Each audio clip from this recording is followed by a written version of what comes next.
Hello, how are you? Hope so. You all are fine. Let's start today's second chapter of class 6, that is diversity in the living world. What do you mean by diversity? Diversity means विविधता. हमारे इस living world में different different kinds के animal, different different kinds के plants पाए जाते हैं जो कि हमारे इस वर्ल्ड को बहुत ही ब्यूटीफुल बनाते हैं. तो हम इस चैप्टर में पढ़ेंगे diversity among plants, diversity among animals, and what is the importance of diversity in nature. Let's start. छायामनस्य कुर्वन्ति तिष्ठन्ति स्वयमातप्ये फलानि अपि प्रार्थाय वृक्षा सत्पुरुषा इव. ये एक संस्कृत का श्लोक है. इसका मीनिंग है trees stand in the sun and give shade to other. कि हमारे जो पेड़ होते हैं वो सनलाइट में खड़े रहते हैं और हमें छाया देते हैं. Their fruits are also for others. उनके जो फल होते हैं वो भी दूसरों के लिए होते हैं. Likewise good people bear all hardship and big welfare to other. इसी तरह जो अच्छे लोग होते हैं वो सारी परेशानियों को उठाते हैं और दूसरों की भलाई के लिए. They give to others whatever they have earned. वो सब कुछ दूसरों को दे देते हैं जो भी उन्होंने अपने लाइफ में अर्न किया होता है. आप इस पिक्चर में देख सकते हैं जैसे कि ये वृक्ष इतनी सनलाइट में खड़ा है और ये क्या कर रहा है, इन बच्चों को छाया प्रदान कर रहा है ताकि वो अच्छे से बैठ के अपनी लाइफ को एंजॉय कर सके.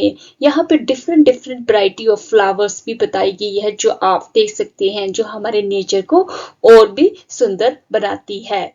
Diversity in plants and animals around us.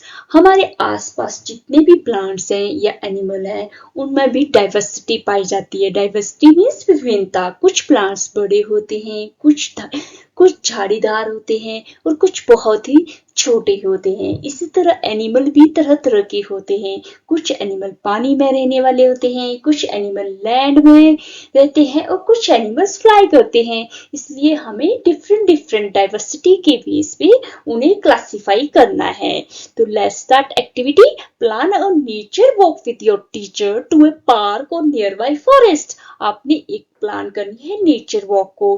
कहीं भी नियर बाई अपने पार्क में जाना है या जंगल में जाना है अपने टीचर के साथ. While on the nature walk, observe different plants, insects, birds and other animals. जब आप नेचर वॉक पे गए हैं तो आपने वहां पे ऑब्जर्व करने हैं डिफरेंट काइंड्स के इंसेक्ट को, कीड़े मकोड़ों को, प्लांट्स को, पक्षियों को और एनिमल्स को. Also note the weather condition, whether it is hot, cold, windy and so on. अपने वेदर की कंडीशन को भी नोट करना है कि वहां का मौसम कैसा है, गर्म है, सर्दी है, हवा चल रही है, ये जिस तरह का मौसम है आपने नोट डाउन करना है. You can collect different types of fallen leaves of flowers and create a scrap book. आप डिफरेंट डिफरेंट टाइप की जो पत्तियां गिरी होती हैं उनको भी कलेक्ट कर सकते हैं, फ्लावर्स को भी, और एक आप स्क्रैप बुक क्रिएट कर सकते हैं. Take care of plant and animals in nature. Ensure that you do not disturb the plants and animals in the park. अपने प्लांट एंड एनिमल की केयर करनी है नेचर में, उनको डिस्टर्ब नहीं करना. अगर आप पार्क के हैं तो प्लांट से कोई भी पत्ते नहीं निकालने हैं, ना ही फ्लावर को प्लक करना है. Do not plug leaves and flower. Record your observation and find on the basis of features, stem, leaves, flower and anything interesting in various plant. अब आपने रिकॉर्ड करनी है ऑब्जर्वेशन को एक टेबल में. किसके बेसिस पे? आपने कैसी स्टेम देखी, कैसी पत्तियां थी, ब्रॉड थी, थिन थी, फ्लावर कैसे थे, किस कलर के थे, और एनी इंटरेस्टिंग फीचर जो भी आपने उनके बारे में नोट किया है वो आपने एक टेबल में रिकॉर्ड करना है. Observation of different plants around us. अब हम ऑब्जर्व करेंगे डिफरेंट प्लांट्स जो कि हमारे चारों तरफ है. First one is common grass. Grass तो हर जगह पाई जाती है. तो उसकी जो स्टेम होती है वो सॉफ्ट एंड थिन होती है, बहुत ही पतली होती है और कॉमन होती है. और लीव्स जो होती है वो single leaf grow alternatively from different points on the stem. Stem के डिफरेंट डिफरेंट पॉइंट पर सिंगल लीफ होगी. तो एक लीफ इस तरफ होगी तो दूसरी लीफ स्टेम के दूसरी साइड होगी. और इसके फ्लावर्स नहीं होते हैं तो यहाँ कोई ऑब्जर्वेशन नहीं है.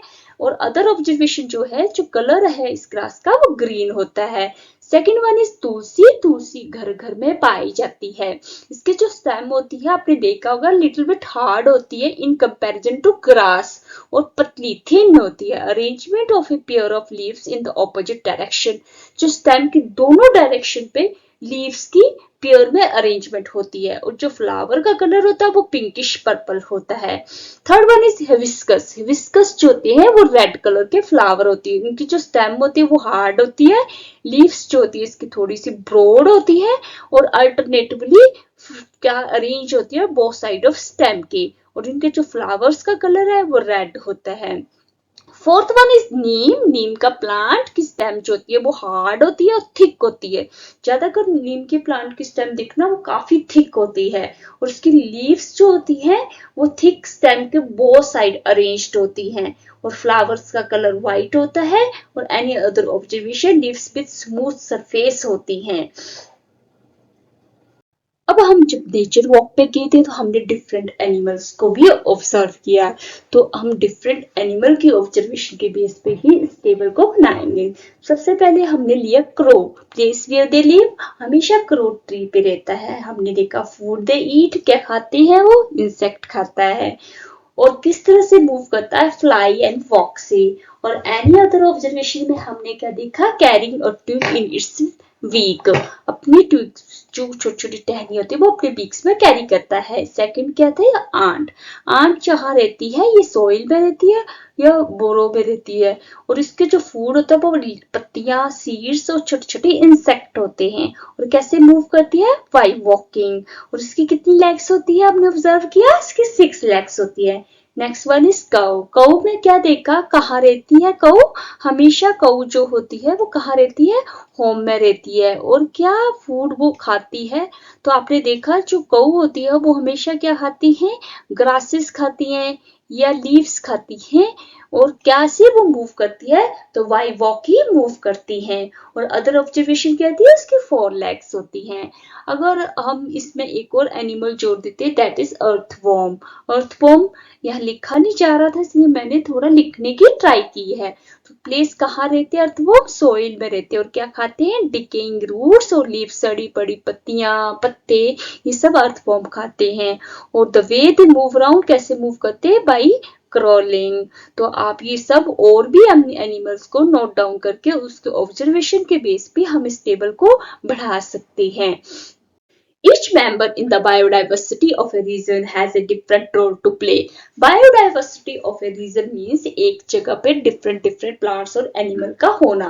तो वो जो different different plant और animal होते हैं उस region के लिए, वो वहाँ पे बहुत बड़ा role play करते हैं। For example, trees provide food and shelter to some birds and other animals. जैसे कि जो पेड़ होते हैं ना वो food और shelter provide करते हैं कुछ पक्षियों के लिए और एनिमल्स के लिए। Animal help in spreading seeds after eating fruits and so on. तो एनिमल हेल्प करते हैं उन्हीं फ्रूट्स के सीड को जगह जगह स्प्रेड करना ताकि और भी प्लांट्स ग्रो हो सके। Can you think of more such example, क्या आप ऐसे ही कोई और एग्जाम्पल के बारे में सोच सकते हैं। This shows that plants and animal are dependent on each other. ये एग्जाम्पल शोज करते हैं कि प्लांट और एनिमल एक दूसरे पे डिपेंडेंट होते हैं। How would you arrange your books and notebooks in the group. आप अपनी बुक्स और नोटबुक्स को ग्रुप में कैसे अरेंज करते हो। Would arranging them in group help you better organise your school bag. आप इस तरह से अरेंज करोगे कि आपका जो स्कूल बैग है वो बेटर ऑर्गेनाइज हो जाए। Now let us look at the world around us. We are surrounded by a variety of plants and animals with different feature about which you have learnt in previous section. We can group them based on similarities and differences among them. हम देखते हैं कि हम जब school bag ready करते हैं तो एक जो होता है खाना उसमें हम अपनी बुक्स डाल देते हैं, दूसरे जो कॉर्नर होता है उसमें हम अपनी नोटबुक्स डालते हैं ताकि हमें लेने में इजी हो। इसी तरह हम जो है सराउंड करते हैं वैरायटी ऑफ प्लांट और एनिमल को और उनके डिफरेंट डिफरेंट फीचर के बेसिस पे, जैसे कि कोई फ्लावर्स का कलर कैसा है, स्टेम कैसी है, उनके खाने की हैबिटेट कैसे है और कहाँ वो रहते हैं, उनके बेसिस पे हम प्लांट और एनिमल को अलग अलग ग्रुप में अरेंज करते हैं। You may have grouped animals based on varied features such as what they eat, where they live, what color they are, and how they move. हम animals को उनके various feature के ऊपर पे grouped कर सकते हैं, जैसे कि वो क्या खाते हैं, वो कहाँ रहते हैं, वो कौन से कलर कैरी करते हैं और कैसे वो मूव करते हैं। हर एनिमल्स जो होता है वो हर एनिमल अलग अलग तरह का खाना खाते हैं, डिफरेंट डिफरेंट तरह के एनिमल होते हैं। कुछ एनिमल पानी में रहते हैं, कुछ लैंड में रहते हैं, क्योंकि एनिमल्स का कलर डिफरेंट होता है और कैसे वो मूव करते हैं उन बेसिस पे हम एनिमल को ग्रुप में अरेंज कर सकते हैं। What is the importance of grouping? Grouping makes it easier to understand and study plants and animal on the basis of their similarities and differences. हमें ग्रुप की जरूरत क्यों पड़ी? क्यों हम डिफरेंट डिफरेंट एनिमल को ग्रुप में अरेंज करें on the basis of what they eat, where they live, what color they are and how they move?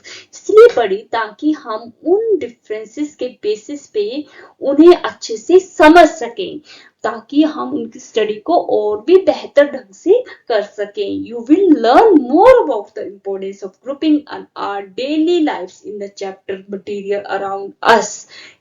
इस ग्रुपिंग को आप बहुत अच्छे से समझोगे। एक हमारा चैप्टर है that is the name is materials around us, जो कि नेक्स्ट आने वाले चैप्टर में से एक है। What differences do you observe among herbs, shrubs and tree? अब जब हमने प्लांट्स को देखा तो देखा कि कुछ प्लांट बहुत ही छोटे होते हैं, कुछ मीडियम साइज के होते हैं और कुछ बहुत ही बड़े होते हैं, लाइक मैंगो ट्री। उन बेसिस पे हमने प्लांट को हर्ब्स, श्रब्स एंड ट्री में डिवाइडेड कर दिया। जैसे कि आप इस पिक्चर में देख सकते हैं, ये है हर्ब। हर्ब जो होता है, इसकी जो स्टेम होती है वो बिल्कुल ही सॉफ्ट और थिन होती है और इसकी पत्तियां भी बहुत ही सॉफ्ट होती हैं। जैसे कि आप देख सकते हैं टमाटर का, जो टमाटर का पौधा होता है ना, उसकी आप स्टेम देखकर बिल्कुल ग्रीन और सॉफ्ट होती है। Then is shrub. श्रब होता है जैसे रोज प्लांट, उसकी स्टेम क्या होती है? लिटिल बिट हार्ड होती है और क्या होती है, एक झाड़ीदार पेड़ होती है। आपने रोज के प्लांट को देखा ना कैसा होता है, वो थोड़ी सी झाड़ियों वाला होता है। स्टेम थोड़ी सी क्या होती है, हार्ड होती वो थिन ही है लेकिन लिटिल बिट हार्ड होती है। और last one is trees. Trees की क्या होती है, स्टेम बहुत ही थिक होती है, जिसे ट्रंक बोलते हैं। और इसकी जो जितनी भी ब्रांचेस है वो ग्राउंड से ऊपर उठी हुई होती है।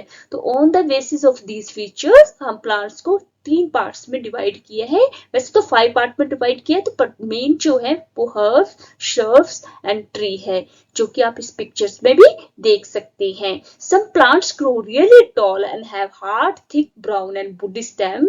Their branches typically start higher up on the stem and away from the ground. These plants are called tree. For example, a mango tree. अब एक मैंगो ट्री का एग्जांपल ले सकते हो ट्रीज में, और नीम ट्री, ऐसे करके आप बहुत ज्यादा आप एग्जांपल जो है वो ट्रीज में डाल सकते हैं। Some plants are not as tall as trees. These plants are often have many brown woody stems that start branches very close to the ground. These stems are hard but not as thick as the stem of a tree. These plants are called shrubs. Shrubs कैसे plants होते हैं जो इतने लंबे नहीं होते जितने trees होते हैं, लेकिन थोड़े छोटी हाइट के होते हैं, लेकिन इनकी stem जो branches होती है वो very close to the ground होती है, ग्राउंड से बिल्कुल क्लोज होती है। कभी आपने रोज प्लांट को ऑब्जर्व किया हो तो देखना वहां पे जितनी भी ब्रांचेस होती है वो ग्राउंड से स्टार्ट हो जाती हैं। दी स्टेम्स जो होती है हार्ड होती है पर थिक नहीं होती, और ये प्लांट्स को हम श्रब्स बोलते हैं। जैसे कि हम एक अनदर एग्जांपल ले सकते हैं तुलसी प्लांट का, वो भी श्रब्स में ही आता है। Some plants are typically small with soft and green stem. कुछ प्लांट बहुत ही ज्यादा सॉफ्ट होते हैं और ग्रीन कलर के स्टेम्स होते हैं। इन प्लांट्स को हम हर्ब्स बोलते हैं। For example, a tomato plant is a herb. Some plants with big stem need spores to climb and grow and are called climber. 4 type के प्लांट्स ऐसे होते हैं जिन्हें क्लाइंबर्स कहते हैं। वो बहुत ही वीक होते हैं, उनको किसी दूसरे प्लांट की सपोर्ट चाहिए होती है टू ग्रो करने के लिए। Some plants creep along the ground and are called creeper. कुछ जो प्लांट्स होते हैं वो ग्राउंड के अलोंग जो है रेंगते हैं, उनको क्रीपर्स कहते हैं। जैसे कि आप वाटरमेलन का देख सकते हो, वो हमेशा जो होते ग्राउंड में क्रीप करते हैं। That plant is known as creepers. What can be other feature on the basis of which you can group plants? Let us perform another activity. हमने जो plants हैं उनको 5 टाइप्स में डिवाइड कर दिया, trees, herbs, shrubs, climbers and creepers। अब उनके basis पे हम डिफरेंट डिफरेंट प्लांट्स को ग्रुप में अरेंज कर सकते हैं। Let us compare, look at the leaves of different plants collected by you during the nature walks. Nature walk के द्वारा जो आपने डिफरेंट डिफरेंट काइंड्स की जितने भी लीव्स को कलेक्ट किया होगा उनको देखेंगे। Do you notice any variation in the shape and structure of the leaves? क्या आपने कुछ अपने वेरिएशन चेंजिंग नोट की शेप और स्ट्रक्चर ऑफ द लीव्स को लेकर you must observe thin lines on the leaves of the plant, these are called veins. आपने thin lines हमेशा पत्तियों पे ऑब्जर्व की होती है, उन्हें वेन्स कहते हैं। The pattern of veins on the leaf is called विनेशन। जो पैटर्न होता है वेन्स का किसी पत्ती के ऊपर, उसे विनेशन कहा जाता है। What differences do you see in the veins of leaf? आपने वेन्स ऑफ लीव्स में क्या डिफरेंसेस देखे? हमने देखा कि कहीं पे ये जो है जालीदार होती है वेन्स, एक दूसरे के ऊपर जाली जैसी बना के रखी होती है, जिसे कि हम कहते हैं रेटिकुलेट वेनेशन। और एक बनाना की लीफ में देखोगे तो वहां पे जो वेन्स होती है वो पैरेलल्स है, या ग्रास में भी देखोगे तो वो पैरेलल्स होती है, एक दूसरे के साथ साथ पैरेलल चलती है, तो उस वेनेशन को बोलते हैं parallel venation. In some leaves, you can observe a net-like pattern of veins on both sides of thick middle vein. Middle vein के both side पे आप देखोगे कुछ पत्तियों में net-like pattern होता है, जालीदार पैटर्न होता है, जो मैं पहले भी आपको बता चुकी हूँ previous slide में। This pattern is called the reticulate venation. उस पैटर्न को reticulate venation कहा जाता है। For example, leaves of hibiscus exhibit reticulate venation. In some leaves, you may observe that the veins run parallel. This pattern is called parallel venation. कुछ पत्तियों में आप देखोगे कि जो वेन्स होती है ना वो पैरेलल्स रन करती हैं, उसे पैरेलल वेनेशन कहते हैं। जैसे कि बनाना लीव्स में, ग्रास की लीव्स में, the leaves of banana plant and grasses exhibit parallel venation. Do you think that plant can be group on the basis of venation present in their leaves? क्या venation के basis पे हम plants को group कर सकते हैं? Yes, हम कर सकते हैं वेनेशन के बेस पे कि किस प्लांट्स में रेटिकुलेट वेनेशन है और किन प्लांट्स में पैरेलल वेनेशन है। On the basis of venation, we can group the plants in various sections.